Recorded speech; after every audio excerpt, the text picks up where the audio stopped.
Hello students, chapter 6 molecular basis of inheritance में हम लोगों ने लास्ट क्लास में पढ़ा था इंट्रोडक्शन, जेनेटिक मटेरियल क्या होता है, प्रॉपर्टीज ऑफ जेनेटिक मटेरियल, और हमने देखा था कि डीएनए और आरएनए दो जेनेटिक मटेरियल थे। डीएनए मोस्टली ऑर्गेनिज्म में जेनेटिक मटेरियल होता है, पर कुछ वायरसेस के अंदर आरएनए जो है वो जेनेटिक मटेरियल की तरह होता है। आरएनए कुछ वायरसेस में जेनेटिक मटेरियल तो है ही, साथ में ये कुछ दूसरे रोल प्ले करता है, जैसे कैटलिस्ट की तरह काम करता है, प्रोटीन सिंथेसिस में हेल्प करता है, इसके अलावा ये एडेप्टर की तरह काम करता है। साथ ही हमने वहां पर बात की थी कि जो डीएनए और आरएनए है दोनों को क्या कहा जाता है, न्यूक्लिक एसिड कहा जाता है। तो ये जो न्यूक्लिक एसिड होता है, यानी कि हमारा जो डीएनए और आरएनए जो न्यूक्लिक एसिड है, ये न्यूक्लिक एसिड किससे मिलकर के बनता है, ये होती है पॉलीन्यूक्लियोटाइड चेन।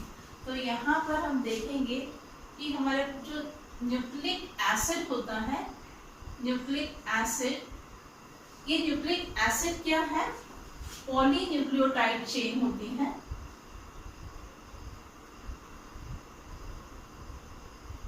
पॉलीन्यूक्लियोटाइड चेन्स होती हैं ये।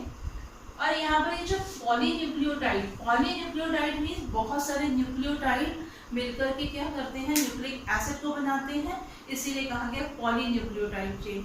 अब हम अगर सिंगल न्यूक्लियोटाइड की बात करते हैं तो यहाँ पर ये जो न्यूक्लियोटाइड होता है, न्यूक्लियोटाइड किस किस से मिलकर के बनता है, न्यूक्लियोटाइड में होती है, एक होती है पेंटोज शुगर,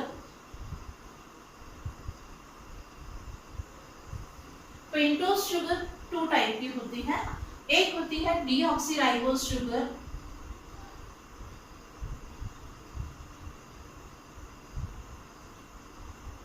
और एक होती है राइबोज शुगर।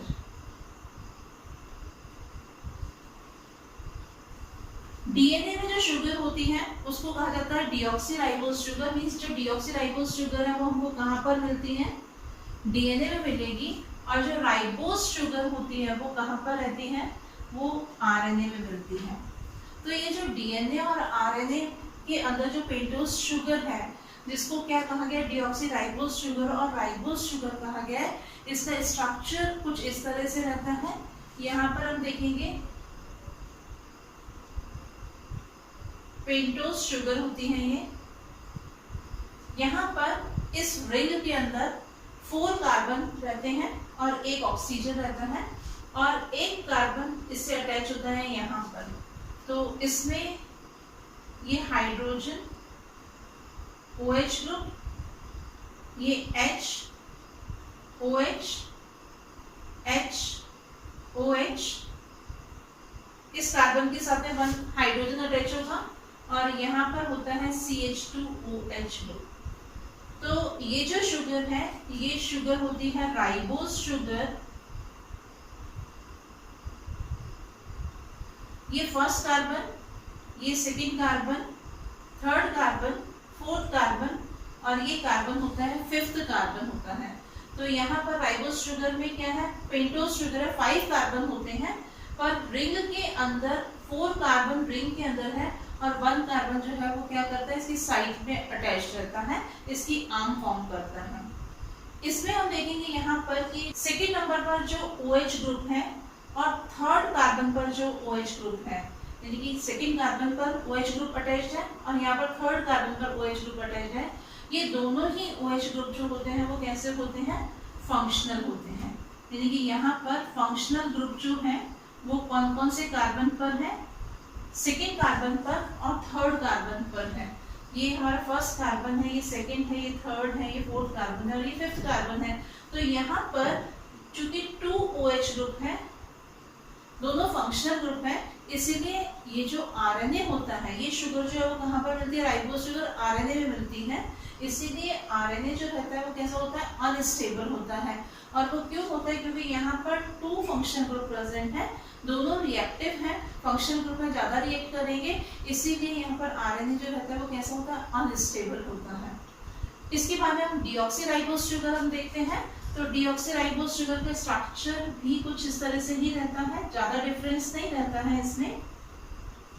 यहाँ पर ये रिंग है, 1 ऑक्सीजन 4 कार्बन एटम, यहाँ पर HOH, यहाँ पर इस कार्बन पर, ये जो सेकेंड नंबर का कार्बन है, यहाँ पर दोनों साइड हाइड्रोजन अटैच रहता है इस कार्बन से, यहाँ पर हाइड्रोजन, ये OH, यहाँ पर हाइड्रोजन, और ये होता है 5th कार्बन। तो यहाँ पर भी क्या है, ये कौन सी चेन हो गई, पेंटोज शुगर है, 5 कार्बन प्रेजेंट है, ये फर्स्ट कार्बन जो है ये होगा, ये सेकेंड कार्बन, ये थर्ड कार्बन, ये 4th कार्बन, और ये होता है 5th कार्बन। यहाँ पर क्या है कि ये जो 4 कार्बन रहते हैं ये ऑक्सीजन के साथ में रिंग फॉर्म करते हैं, और ये कार्बन जो है वो साइड में इस कार्बन के साथ में अटैच्ड रहता है।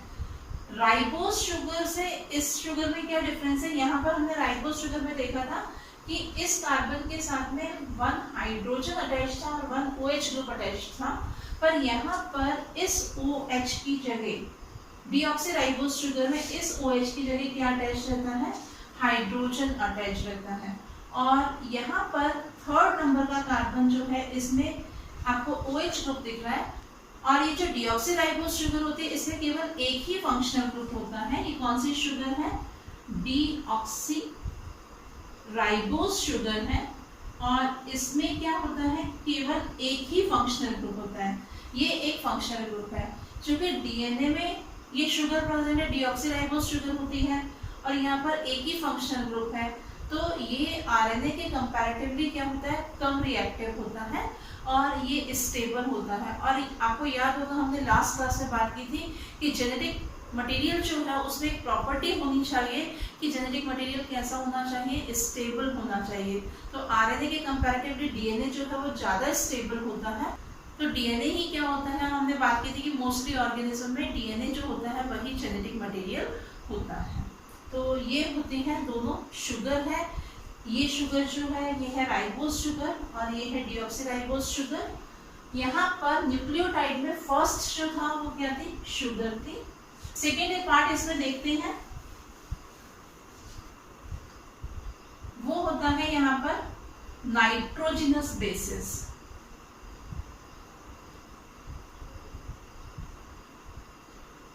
नाइट्रोजिनस बेसिस 2 टाइप के होते हैं, एक होते हैं यहाँ पर प्यूरिन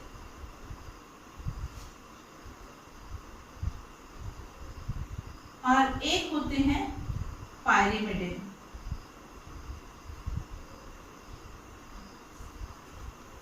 नाइट्रोजिनस बेसिस 2 टाइप के हैं, प्यूरिन है और पायरिमिडिन है। प्यूरिन जो रहते हैं वो डाइसाइक्लिक होते हैं, मींस उसमें 2 रिंग्स प्रेजेंट होती हैं, और पायरिमिडिन जो रहते हैं वो सिंगल साइकिल स्ट्रक्चर होता है। प्यूरिन के 2 एग्जांपल्स हैं हमारे पास में, एक होता है एडेनाइन, एडेनाइन एक प्यूरिन होता है। सेकेंड है यहाँ पर ग्वेनाइन। एडेनाइन एंड ग्वेनाइन ये 2 एग्जांपल्स हैं प्यूरिन के। एडेनाइन को रिप्रेजेंट करते हैं हम A से और ग्वेनाइन को रिप्रेजेंट करते हैं हम G से। पायरिमिडिन के एग्जांपल देखते हैं, इसमें एक रहता है साइटोसाइन, इसको रिप्रेजेंट करते हैं C से। एक होता है थायमिन, इसे रिप्रेजेंट किया जाता है T से, और एक होता है यूरेसिल, यूरेसिल को रिप्रेजेंट करते हैं हम U से। तो प्यूरिन कौन कौन से होते हैं, एडेनाइन एंड ग्वानाइन। पायरिमिडिन कौन कौन से होते हैं, साइटोसाइन, थायमिन एंड यूरेसिल। तो जो डीएनए और आरएनए इसमें प्यूरिन तो ये दोनों रहेंगे, एडेनाइन प्यूरिन होता है और ग्वानाइन प्यूरिन होता है, डीएनए में भी होगा और आरएनए में भी होगा। पर अगर हम पायरिमिडिन में देखेंगे तो यहाँ पर जो साइटोसाइन है, साइटोसाइन और थायमिन होते हैं कहाँ पर, डीएनए में। लेकिन अगर हम आरएनए को देखते हैं तो आरएनए में पायरिमिडिन जो है वो कौन कौन से होंगे, साइटोसाइन होते हैं और वहाँ पर यूरेसिल होता है। थायमिन जो रहता है वो रिप्लेस हो जाता है किससे, यूरेसिल से। अब हम प्यूरिन और पायरिमिडिन के स्ट्रक्चर देखते हैं कि प्यूरिन और पायरिमिडिन का स्ट्रक्चर जो रहता है वो किस टाइप का होता है। अभी हमने बात की न्यूक्लिक एसिड क्या है, पॉलीन्यूक्लियोटाइड चेन होती है। बहुत सारे न्यूक्लियोटाइड मिलकर के क्या बनाते हैं, न्यूक्लिक एसिड बनाते हैं। और ये न्यूक्लियोटाइड किससे मिलकर के बनता है, न्यूक्लियोटाइड बना होता है पेंटोज शुगर से, नाइट्रोजनस बेसिस से और फॉस्फोरिक एसिड से। तो हमने देखा कि पेंटोज शुगर जो थी वो 2 टाइप की पेंटोज शुगर होती है, राइबोज शुगर और डीऑक्सीराइबोज शुगर। और नाइट्रोजनस बेसिस की हमने बात की कि नाइट्रोजनस बेसिस 2 टाइप की है, प्यूरिन एंड पायरिमिडिन। ये प्यूरिन का स्ट्रक्चर है, कैसा स्ट्रक्चर है, डाइसाइक्लिक स्ट्रक्चर है, 2 रिंग बनी हुई है इसमें। यहाँ पर हम देखेंगे कि फर्स्ट पोजीशन पर, थर्ड पोजीशन पर, 7th पोजीशन पर और 9th पोजीशन पर, कहाँ पर, फर्स्ट, थर्ड, 7th और 9th पोजीशन पर क्या है, यहाँ पर नाइट्रोजन प्रेजेंट रहता है, यहाँ पर होता है नाइट्रोजन। इसी में हमने बात की इसके एग्जांपल्स की, हमने एग्जांपल देखा एडेनाइन, स्ट्रक्चर सेम ऐसा ही रहेगा, बस यहाँ पर क्या है, एक एमिन ग्रुप जो है वो अटैच्ड हो जाएगा किस कार्बन से, जो 6 पोजीशन है, 6 नंबर का जो कार्बन है उसे अटैच्ड है क्या, एमिनो ग्रुप। तो इसे हम क्या बोलते हैं, एडेनाइन का स्ट्रक्चर है ये, 6 एमिनो प्यूरिन भी कहा जाता है इसे। नेक्स्ट स्ट्रक्चर हम देखते हैं ग्वेनाइन का। इसमें हम देखेंगे कि यहाँ पर जो 6 नंबर का कार्बन है इससे अटैच्ड है एक ऑक्सीजन और 2nd नंबर के कार्बन से अटैच्ड है एक एमिनो ग्रुप। तो इसे ग्वेनाइन तो हम बोलते हैं। इसके अलावा ये स्ट्रक्चर जो है वो क्या है, 2 एमिनो 6 ऑक्सी प्यूरिन बेस को कहा जाता है। तो यहाँ पर जो प्यूरिन है, प्यूरिन कैसा होता है, डाइसाइक्लिक स्ट्रक्चर होता है। नाइट्रोजनस बेसिस में प्यूरिन के बाद में अब हम स्ट्रक्चर देखते हैं पायरिमिडीन का। तो पायरिमिडीन जो है वो कैसा स्ट्रक्चर है, यूनिसाइक्लिक स्ट्रक्चर है, इसमें सिंगल रिंग प्रेजेंट होती है। अभी हमने देखा कि जो प्यूरिन थे वहां पर 2 रिंग्स प्रेजेंट थी, या वो कैसा था, डाइसाइक्लिक स्ट्रक्चर था। ये कैसा होता है, सिंगल रिंग स्ट्रक्चर होता है। और ये हेट्रोसाइक्लिक स्ट्रक्चर है, इसमें फर्स्ट नंबर और थर्ड नंबर पर नाइट्रोजन होता है। इसके बाद हम साइटोसिन का स्ट्रक्चर देखेंगे। तो साइटोसिन में हम देखेंगे कि यहाँ पर ये जो 2nd कार्बन है इसके साथ में एक ऑक्सीजन अटैच रहता है, और यहाँ पर ये जो 4th नंबर का कार्बन है यहाँ पर एक एमिनो ग्रुप जो है वो अटैच्ड है। ये फर्स्ट, यहाँ पर ये 2nd, 3rd, 4th, 5th और ये 6th। तो किस पोजीशन पर नाइट्रोजन अटैच्ड है, फर्स्ट पोजीशन पर और थर्ड पोजीशन पर नाइट्रोजन है। 2nd पोजीशन पर जो कार्बन है उससे एक ऑक्सीजन अटैच्ड है, और यहाँ पर इस कार्बन के साथ में एक एमिनो ग्रुप जो है वो अटैच्ड है। तो ये किसका स्ट्रक्चर है, ये साइटोसिन का स्ट्रक्चर है, या हम इसे क्या बोल सकते हैं, 2 ऑक्सी 4 एमिनो पायरिमिडिन, क्योंकि 2nd नंबर पर ऑक्सीजन अटैच्ड है और 4th नंबर पर एमिनो ग्रुप अटैच्ड है। इसके बाद में हम देखते हैं यूरेसिल का स्ट्रक्चर। यूरेसिल के स्ट्रक्चर में हम देखेंगे कि यहाँ पर फर्स्ट नंबर पर नाइट्रोजन है, थर्ड नंबर पर नाइट्रोजन है, स्ट्रक्चर सेम यही रहेगा, पर यहाँ पर हम देखेंगे कि जो 2nd नंबर का जो कार्बन है इससे ऑक्सीजन अटैच्ड है, और यहाँ पर जो 4th नंबर का कार्बन है यहाँ पर भी एक ऑक्सीजन अटैच्ड है। ठीक है, ये 5th नंबर का कार्बन है और यहाँ पर ये 6th नंबर का कार्बन है। ये यूरेसिल का स्ट्रक्चर है। इसे और हम क्या बोलेंगे, 2,4 डाईऑक्सी पायरिमिडिन, क्योंकि 2nd और 4th पोजीशन पर ऑक्सीजन अटैच्ड है। इसके बाद हम देखेंगे थायमिन, पायरिमिडिन के स्ट्रक्चर। थायमिन में हम देखेंगे यहाँ पर फर्स्ट पोजीशन पर वही नाइट्रोजन, 2nd पोजीशन पर कार्बन, 3rd पोजीशन पर नाइट्रोजन, यहाँ पर कार्बन है, 5th और 6th।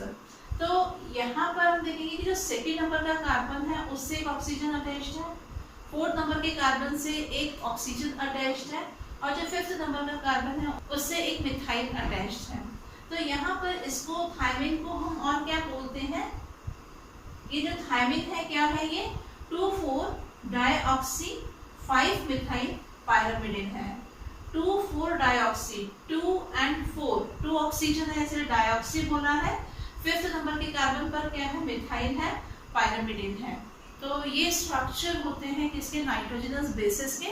हमने भी स्ट्रक्चर देखा, प्यूरिन के स्ट्रक्चर देखे, प्यूरिन कैसा था, डाइसाइक्लिक था, और पायरिमिडिन जो है वो कैसा है, मोनोसाइक्लिक स्ट्रक्चर होता है। अभी हमने नाइट्रोजनस बेसिस में प्यूरिन एंड पायरिमिडिन के स्ट्रक्चर देखे।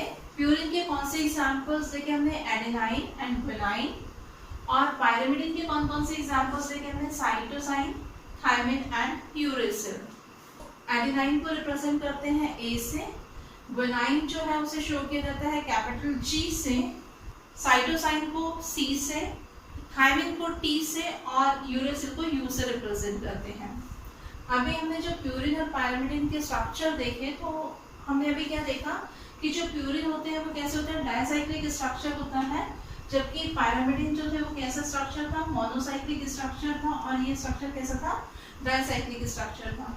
प्यूरिन में हमने देखा था कि first number, third number, 7 number और 9 नंबर जो पोजीशन थी वहां पर क्या था, नाइट्रोजन एटम था, जबकि पायरिमिडिन में क्या था, फर्स्ट एंड थर्ड नंबर की पोजीशन पर क्या था, नाइट्रोजन एटम था। यहाँ पर प्यूरिन का जो 9 पोजीशन का नाइट्रोजन है वो पेंटोज शुगर के फर्स्ट कार्बन के साथ में क्या करता है, बॉन्ड फॉर्म करता है। जब न्यूक्लियोटाइड बनता है तो न्यूक्लियोटाइड में शुगर के साथ में अटैच होता है नाइट्रोजनस बेस। तो जो नाइट्रोजनस बेस होता है वो कहाँ पर अटैच होता है, शुगर का फर्स्ट कार्बन पर बॉन्ड फॉर्म होता है, किसके, प्यूरिन के 9th पोजीशन के नाइट्रोजन के साथ में। और जो पायरिमिडिन में हम देखेंगे, पायरिमिडिन में जो पेंटोज शुगर है, पेंटोज शुगर का फर्स्ट कार्बन रहेगा, और पायरिमिडिन जो होगा, चाहे वो आपका साइटोसाइन हो, थायमिन हो या यूरेसिल हो, उसका फर्स्ट पोजीशन का जो नाइट्रोजन एटम है वो बॉन्ड फॉर्म करता है किसके साथ में, पेंटोज शुगर का फर्स्ट कार्बन और पायरिमिडिन का फर्स्ट पोजीशन का जो नाइट्रोजन एटम होता है, इनके बीच में फॉर्मेशन होता है किसका, बॉन्ड का। और प्यूरिन और पायरिमिडिन जब शुगर के साथ में बॉन्ड बनाते हैं तो इनके बीच में जो बॉन्ड बनता है उस बॉन्ड को कहा जाता है glycosidic bond.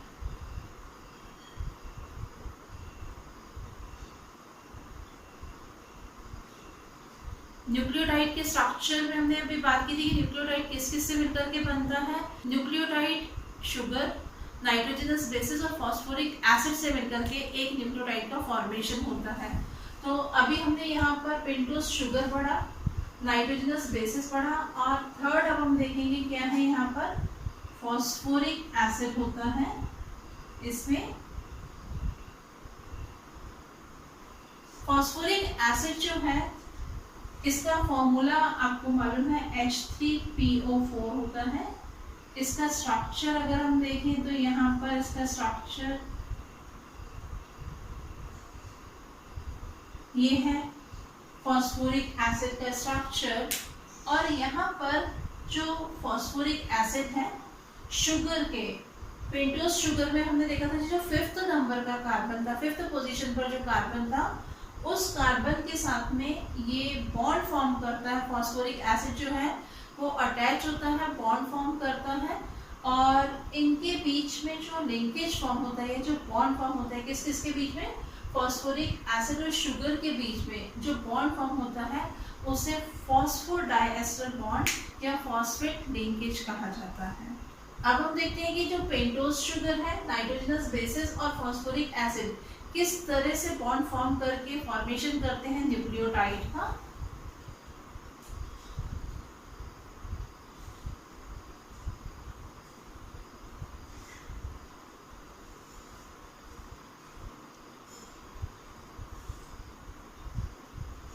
First carbon, second carbon, third carbon, fourth carbon, और ये 5th पोजीशन का कार्बन है। अभी हमने बात की थी कि जो पेंटोज शुगर है, पेंटोज शुगर में फर्स्ट पोजीशन का जो कार्बन है इससे क्या अटैच्ड होगा, प्यूरिन एंड पायरिमिडिन। तो यहाँ पर नाइट्रोजनस बेसिस अटैच्ड है।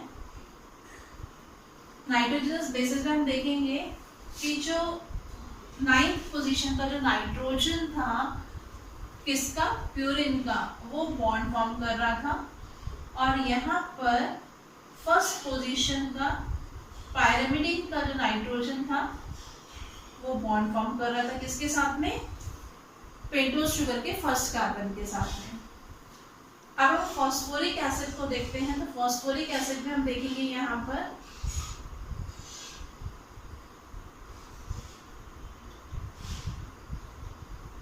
ये फॉस्फोरिक एसिड का फॉर्मूला है। फॉस्फोरिक एसिड में यहाँ पर ये वाटर मॉलिक्यूल जो है वो क्या होगा, बाहर आ जाएगा, वाटर मॉलिक्यूल निकल जाएगा, और जब ये वाटर मॉलिक्यूल यहाँ से निकलेगा तो यहाँ पर जो बॉन्ड फॉर्म होगा इस बॉन्ड को हम बोलते हैं फॉस्फो डाइएस्टर बॉन्ड होता है ये, और यहाँ पर जो बॉन्ड फॉर्म होता है इस बॉन्ड को कहा जाता है ग्लाइकोसाइडिक बॉन्ड। तो इस तरह से यहाँ पर शुगर और नाइट्रोजन बेसिस के बीच में जो बॉन्ड फॉर्म होता है उसको हम बोलते हैं ग्लाइकोसाइडिक बॉन्ड, और यहाँ पर जो फॉस्फोरिक एसिड और शुगर के 5th कार्बन के बीच में जो बॉन्ड फॉर्म हो रहा है उसको हम क्या बोलते हैं, फॉस्फोडाइएस्टर बॉन्ड बोलते हैं। तो इस तरह से फॉर्मेशन होता है एक न्यूक्लियोटाइड का। बहुत सारे न्यूक्लियोटाइड इसी तरह से आपस में कंबाइन होकर के फॉर्मेशन करते हैं किसका, पॉलीन्यूक्लियोटाइड चेन का। तो यहाँ पर हम क्या देखेंगे, पेंटोज शुगर के साथ में जब अटैच्ड होते हैं नाइट्रोजनस बेसिस,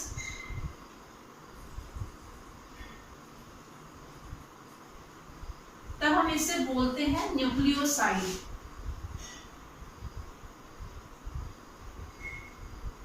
ठीक है, न्यूक्लियोसाइड में क्या होगा, पेंटोज शुगर के साथ में क्या अटैच्ड है, नाइट्रोजनस बेसिस होते हैं।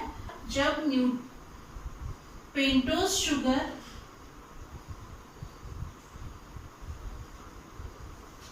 अटैच्ड है नाइट्रोजनस बेसिस और इसके साथ में अटैच्ड है हमारा फॉस्फोरिक एसिड,